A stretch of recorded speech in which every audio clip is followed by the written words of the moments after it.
I used to think I had it all figured out. 8 years of marriage. A beautiful 6-year-old daughter named Emma, who had my eyes and her mother's smile. A 3-bedroom house in a quiet suburb with a 2-car garage and a swing set in the backyard. Jennifer and I weren't rich, but we were comfortable. I worked as a project manager at a tech firm. She was a marketing coordinator at some corporate office downtown. We had weekend barbecues, school fundraisers, date nights every other Friday. From the outside, we looked perfect. I'm Evan, 35 years old, the kind of man who fixes the leaky faucet before calling a plumber, who plans vacations 6 months in advance, who doesn't lose his temper easily.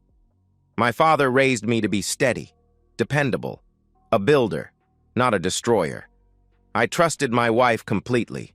Maybe that was my first mistake. The cracks started showing about 3 months ago, though I didn't want to see them at first. Jennifer became distant. Not all at once. It was subtle, like watching a photograph fade in sunlight. She stopped initiating intimacy. Then she stopped responding to it.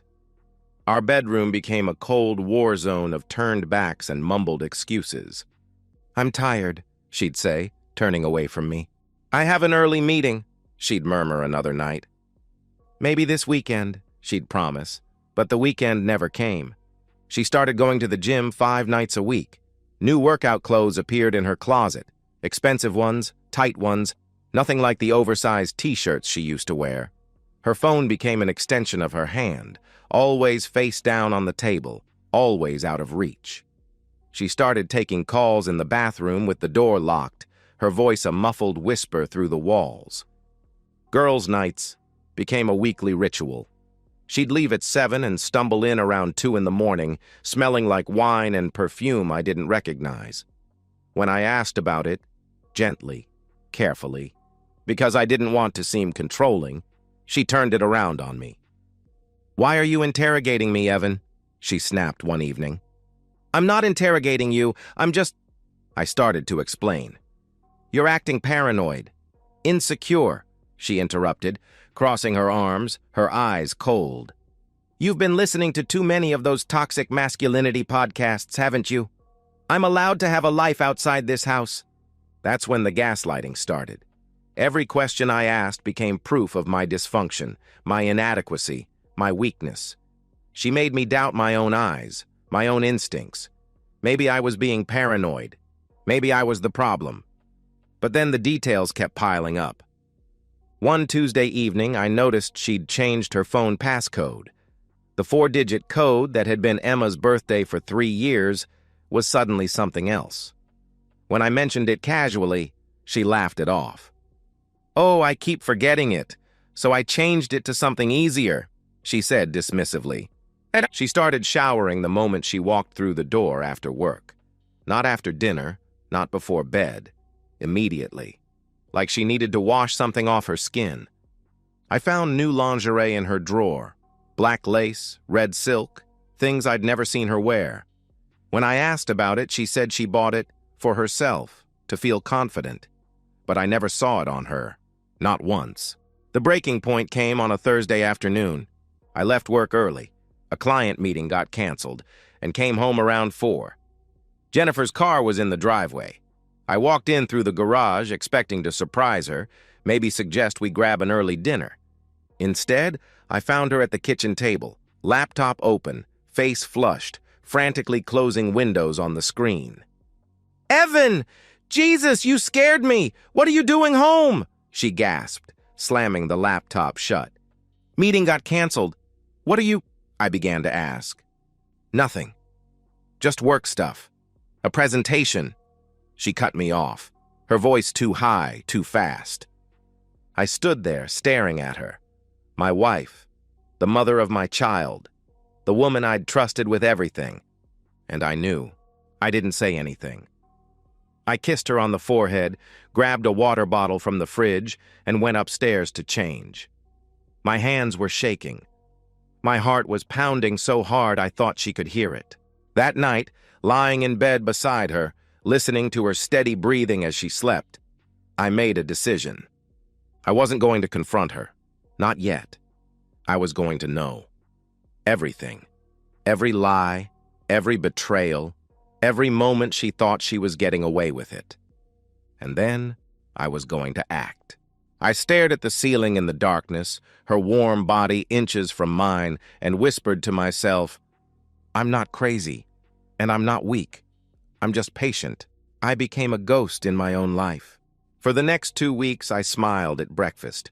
I kissed her goodbye at the door. I texted her during the day. "How's work?" "Love you."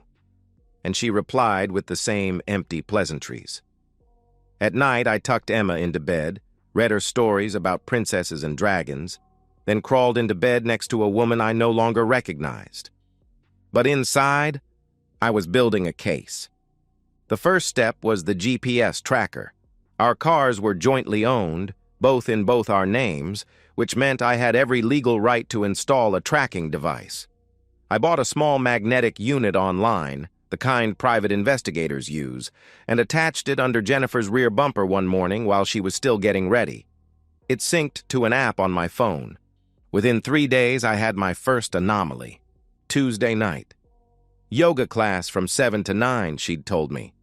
Except the GPS showed her car parked at a condo complex on the north side of town, 15 miles from the yoga studio she claimed to attend. She stayed there for 2 hours and 17 minutes. The pattern repeated. Every Tuesday and Thursday. Same location, same duration.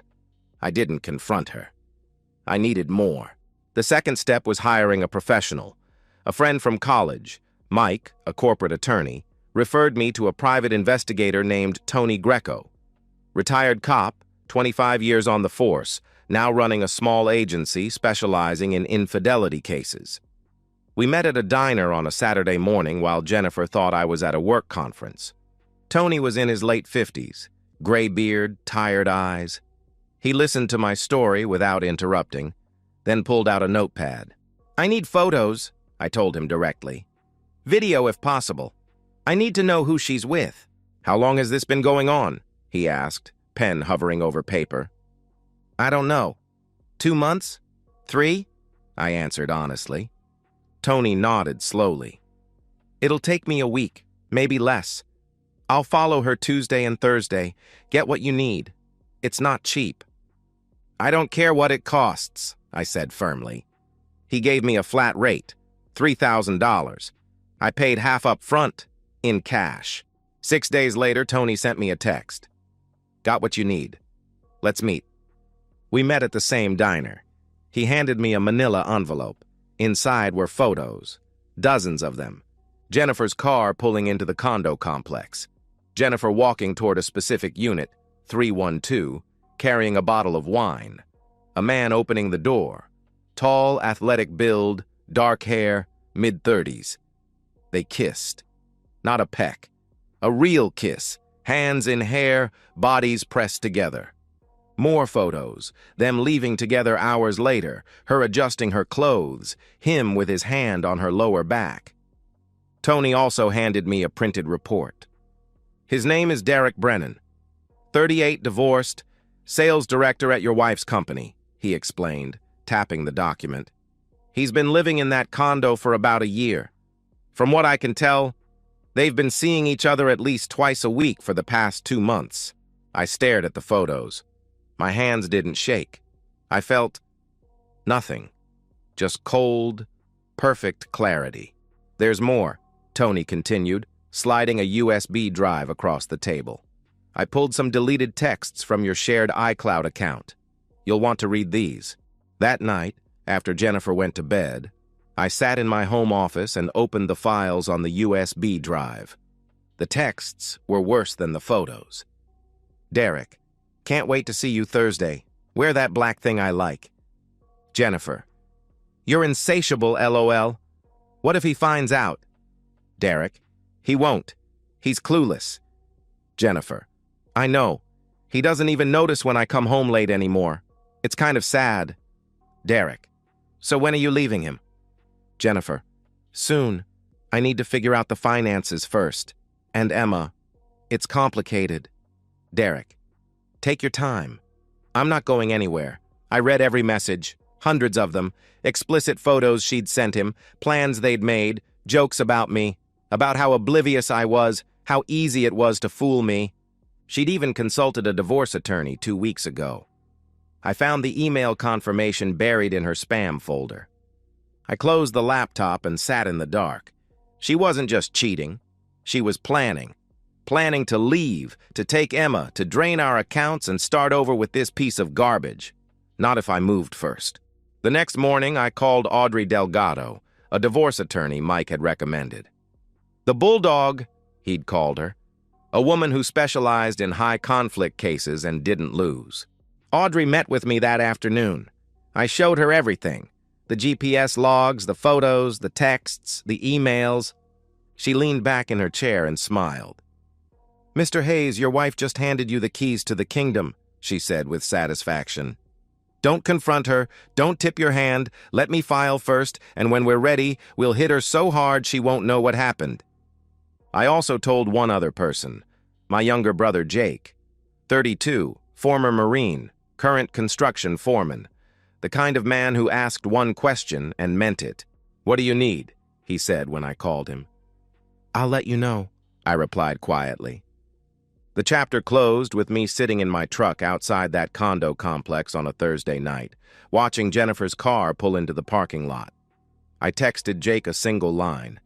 "Next Tuesday, 7 p.m., I'll explain everything." Revenge, I learned, is about control. It's not about yelling or breaking things or making a scene. It's about being 3 steps ahead while your enemy thinks they're winning. Jennifer thought she was so careful, so clever. She had no idea I'd been dismantling her life brick by brick for the past 2.5 weeks. Audrey Delgado worked fast. Within 3 days of our first meeting, she had the divorce papers drawn up, exhaustive, devastating, and strategically brutal. But we didn't serve them yet. That would come later, right after the confrontation, giving Jennifer 0 time to hide assets or coordinate with her own attorney. "The key is that you filed first," Audrey explained during our second meeting, leaning forward with her hands clasped. "In this state, that gives you leverage. We're citing adultery as grounds, which impacts everything: custody, alimony, asset division. She's already consulted an attorney, but she hasn't filed yet. She's waiting, probably trying to figure out how to maximize her payout. Big mistake. Audrey also helped me lock down the finances. I opened a separate bank account and quietly transferred half of our joint savings, legally mine. I changed the direct deposit for my paycheck. I documented every shared expense, every asset, every debt. If Jennifer thought she was going to walk away with the house and a fat settlement, she was delusional. But the legal strategy was only part of the plan. I wanted her to feel what I felt: the humiliation, the betrayal, the loss of control. And for that, I needed to go beyond the courtroom. Step 2, the social angle. I did some digging on Derek. Turns out his boss at Jennifer's company was a woman named Carol Simmons, VP of Sales, mid-40s, known for running a tight ship. Corporate professionalism was her religion. Workplace affairs were her kryptonite. I didn't contact Carol directly, not yet. But I sent an anonymous email to HR, carefully worded, no direct accusations, just concerns about inappropriate conduct between Jennifer Hayes and Derek Brennan. I included vague references to after-hours meetings and unprofessional behavior. I knew HR would start asking questions, and once they did, the whole thing would unravel. I also reached out to a few key people in Jennifer's social circle, casually, indirectly. Her best friend Melissa, for example. I called her one evening under the guise of planning a surprise birthday party for Jennifer. "Has she seemed stressed to you lately?" I asked, my voice genuinely concerned. "She's been working so much, staying late. I just want to make sure she's okay." Melissa hesitated on the other end of the line. "Well, she did mention she's been dealing with a difficult coworker. Maybe that's it?" she offered uncertainly. "Yeah, maybe," I agreed sympathetically. I planted the seed. When the truth came out, Melissa, and everyone else, would remember this conversation. They'd realize Jennifer had been lying to them too. But the centerpiece of my plan was the confrontation itself. I knew Jennifer's schedule by heart now. Every Tuesday and Thursday, yoga class from 7 to 9, she'd say. Except it wasn't yoga. It was Derek's condo, Unit 312, third floor. I'd been watching the building for a week. Security was a joke. One bored guard at the front desk who barely looked up from his phone. Jake and I planned it carefully. We'd wait until Jennifer's car was in the parking lot, then walk in like we belonged there. No masks, no theatrics, just two men paying a visit. "What's the goal here?" Jake asked me the night before. We were sitting in his garage drinking beer, the smell of sawdust and motor oil thick in the air. "I want her to see me," I explained, my voice steady. "I want her to know that I know. And I want Derek to understand there are consequences." Jake nodded slowly. "How far are we taking this?" he asked carefully. "As far as it needs to go," I replied without hesitation. He didn't ask anything else. I also prepared for the aftermath. I packed a bag for myself, clothes, toiletries, documents. I packed one for Emma, too, her favorite stuffed animal, some books, a week's worth of outfits. We'd be staying at my parents' house for a while. I'd already called them, explained the situation. My father's response was simple. "The door's always open, son," he'd said firmly. I notified Emma's school about potential custody issues. I spoke to the principal directly, handed her a copy of Audrey's temporary custody filing.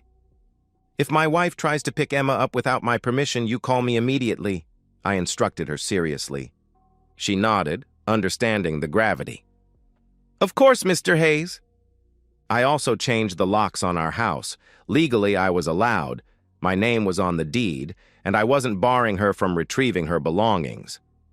But she wouldn't be walking back into my home like nothing had happened.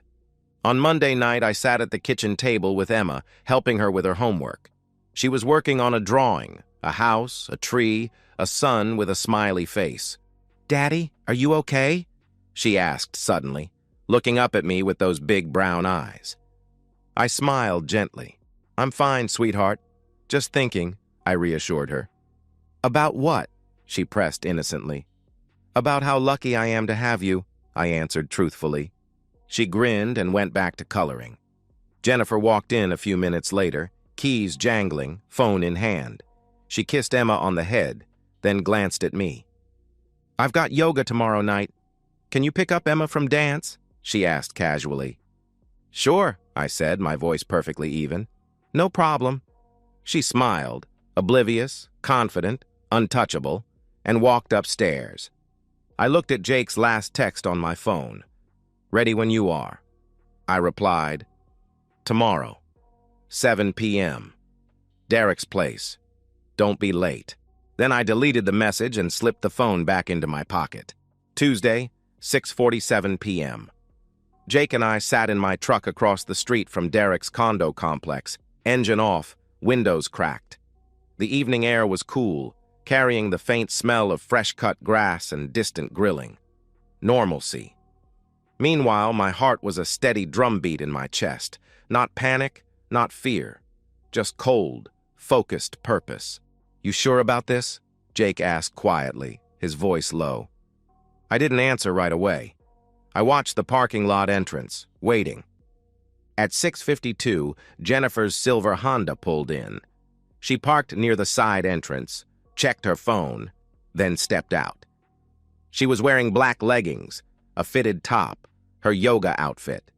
Her hair was down, loose around her shoulders. She looked beautiful. She always did.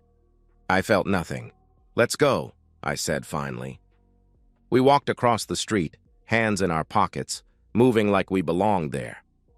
The front entrance had a security guard behind a desk, mid-20s, absorbed in his phone, AirPods in. He glanced up as we passed. "Here to visit a friend?" I said casually, not stopping. He nodded and went back to scrolling. We took the elevator to the third floor. The hallway was quiet, beige carpet, generic art on the walls. Unit 312 was at the end. I could hear faint music inside, jazz maybe, laughter. I tried the door handle, unlocked. Arrogance or carelessness, didn't matter. I pushed the door open. The scene was exactly what I'd expected, but seeing it in person hit differently. Jennifer and Derek were on the couch, wine glasses on the coffee table, his arm around her shoulders. She was laughing at something he'd said. They were both half-dressed, her shirt unbuttoned, his jeans unzipped. Comfortable. Familiar. They didn't hear us at first. Then Jennifer's eyes flicked to the door. Her face drained of color. "Evan," she gasped, her voice barely a whisper. Derek shot up from the couch, stumbling over his own feet. "What the hell? Who are—" He started aggressively. "Sit down," I commanded. My voice was calm, deadly calm. Derek looked at me, then at Jake, 6'2", arms like tree trunks, expression carved from stone, and his bravado evaporated. He sat. Jennifer scrambled to button her shirt, her hands shaking. "Evan, what are you doing here? This is insane. You can't just—" She stammered frantically. "Can't just what?" I interrupted, stepping into the room. Jake closed behind me. "Can't walk in on my wife f***ing her coworker? Can't see what you've been doing every Tuesday and Thursday for the past 2 months?" Her mouth opened, closed. She tried denial first. "I don't know what you think you saw, but—" She began weakly. "Stop," I cut her off. I pulled out my phone, opened the photos Tony had sent me. I held it up. "I have pictures, Jennifer. I have GPS logs. I have your deleted texts. I know everything." Her face crumbled. The denial shifted to anger, her default when cornered. "You've been spying on me? Tracking my car? Going through my phone? That's illegal, Evan! That's—" She shrieked. "It's not illegal to track a car I co-own," I stated coldly. "It's not illegal to access a shared iCloud account. But you know what is illegal? Adultery. In this state, it's grounds for fault-based divorce, which is exactly what I'm filing." Derek finally found his voice. "Look, man, I didn't— This isn't—" He sputtered pathetically. I turned to face him directly. "You knew she was married. You knew she has a daughter. You did this anyway," I said, my voice flat and accusatory. He tried to stand, puffing out his chest in a weak display of masculinity. "You need to leave. This is my place. I'll call the cops if—" he threatened. "Go ahead," I replied evenly. "Call them. I'd love to explain to the police why I'm here. I'd also love to explain it to Carol Simmons, your boss, the one who's very interested in workplace ethics." Derek's face went pale, but then he made a mistake. He reached for his phone on the coffee table, probably planning to call building security or bluff his way out. Jake moved faster. He grabbed Derek's wrist mid-reach, twisted it sharply. The crack was audible, a wet, bone-deep sound. Derek screamed, a high-pitched, animalistic wail. He crumpled to the floor, clutching his arm, tears streaming down his face. "Jesus Christ!" Jennifer shrieked in horror. "You broke his arm. Evan, you brought your brother to assault someone? You're a psychopath. I'm calling the police." "Go ahead," I repeated calmly. "Call them. But before you do, let me explain what happens next." I stepped closer to her. She backed against the couch, eyes wide, mascara smudged. "Tomorrow morning you're being served with divorce papers. Adultery is cited as grounds. I have evidence, texts, photos, witness statements. Audrey Delgado is my attorney. Look her up. She doesn't lose," I explained methodically. Jennifer's breathing quickened. "Evan, wait. Let's talk about this," she pleaded desperately. "There's nothing to talk about," I said firmly. "I'm filing for full custody of Emma. You've been neglecting her to carry on this affair. I've documented that too. Carol Simmons? She's getting a full report Monday morning. Your family? Your friends? They'll all know by the weekend." "You can't do this," she protested weakly. "I already have," I replied coldly. I leaned in, my voice dropping to a whisper. "You gambled, Jennifer. You thought you were smart enough to play me. You weren't.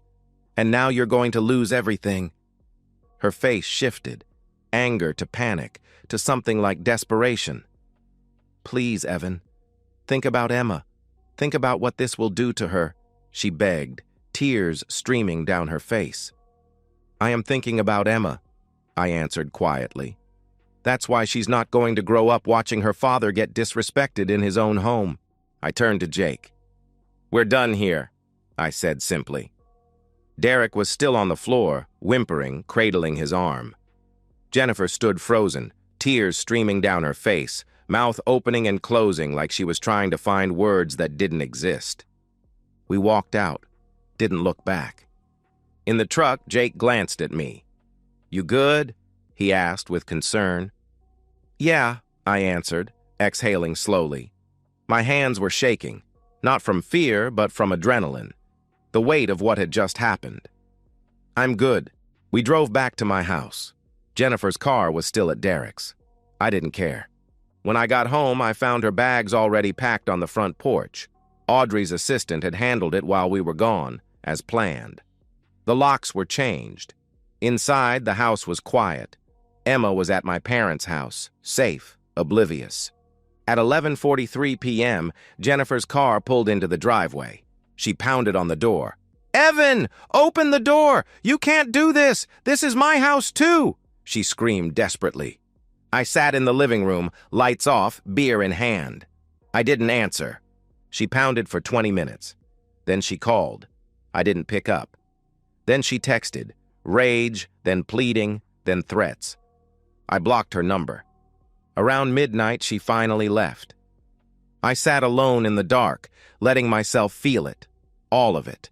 The rage, the grief, the betrayal, the satisfaction. I didn't cry. I just breathed. The next 2 weeks were a controlled demolition. Wednesday morning, Jennifer was served with divorce papers at her office. The process server handed her the envelope in the lobby, right in front of her co-workers. According to Audrey's investigator, she read the first page, went white, and locked herself in the bathroom for 30 minutes. By noon, her attorney, some bargain divorce lawyer she'd hired in a panic, called Audrey's office trying to negotiate. Audrey shut him down in under 5 minutes. Your client committed adultery, Audrey told me later, recounting the call with satisfaction. She has no leverage. She's not getting the house, she's not getting alimony, and she's sure as hell not getting primary custody. Her lawyer knows it. He's just doing damage control now. The legal side was moving fast, but the social fallout was even more brutal. Derek, predictably, didn't press charges for the broken arm. Probably because pressing charges would mean explaining why we were at his condo in the first place. It would mean his company, and his ex-wife, finding out about the affair. So he stayed quiet, went to the ER, got a cast, and lied to his co-workers about a fall. But HR didn't stay quiet. The anonymous email I'd sent a week earlier triggered an internal investigation. Within days, both Derek and Jennifer were called into separate meetings.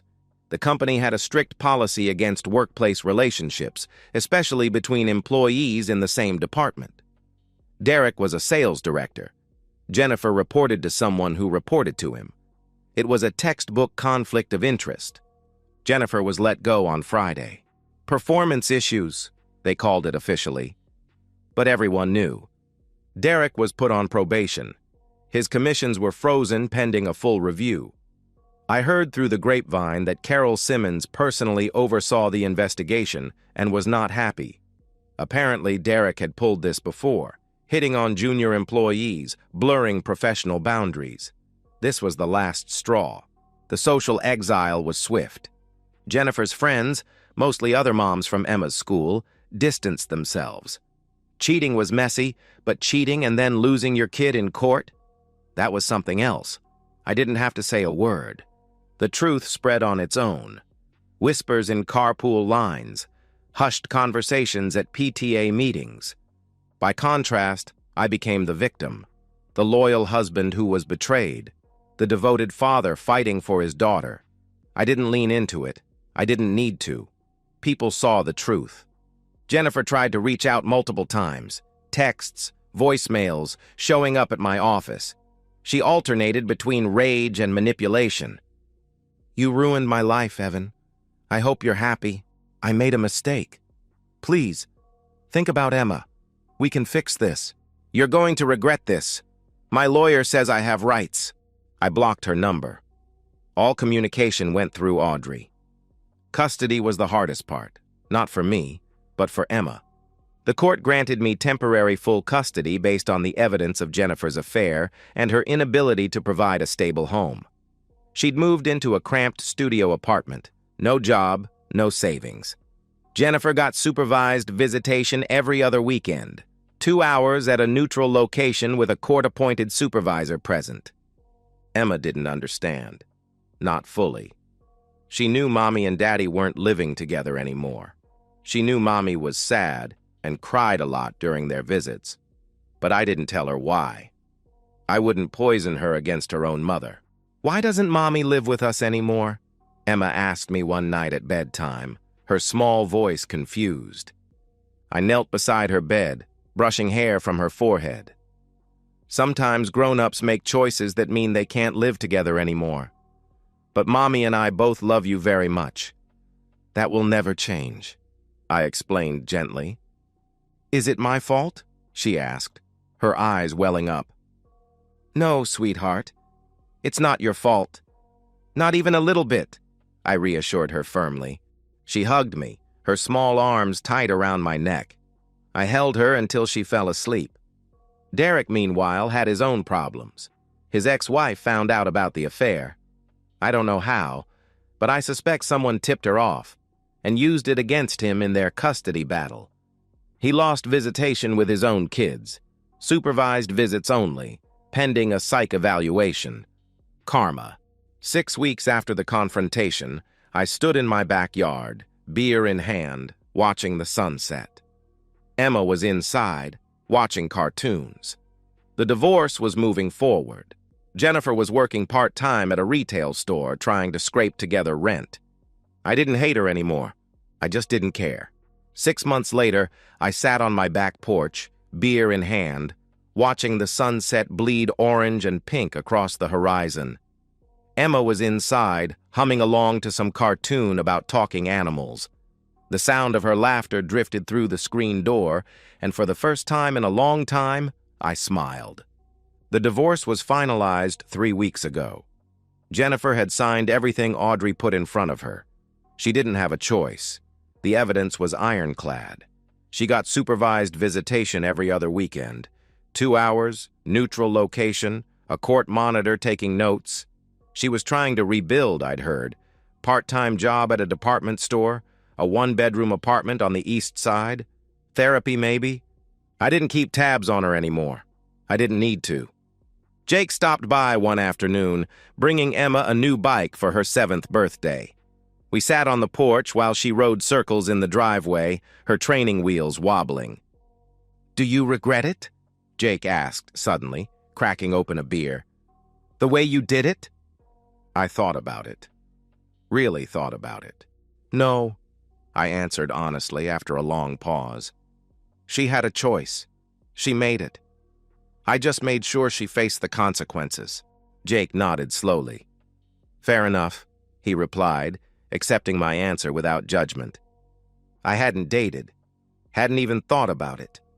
My focus was Emma, work, and rebuilding my sense of self. I started hitting the gym more, spent weekends with Jake and a couple of old friends from college, took Emma to the park, to movies, to the zoo. Small, normal things that felt like miracles after months of chaos. I wasn't trying to find myself. I already knew who I was. I was a man who didn't get played twice. A father who would burn the world down to protect his daughter. A builder who'd rebuilt his life from the ashes of someone else's betrayal. That night, after Emma's bath, I tucked her into bed.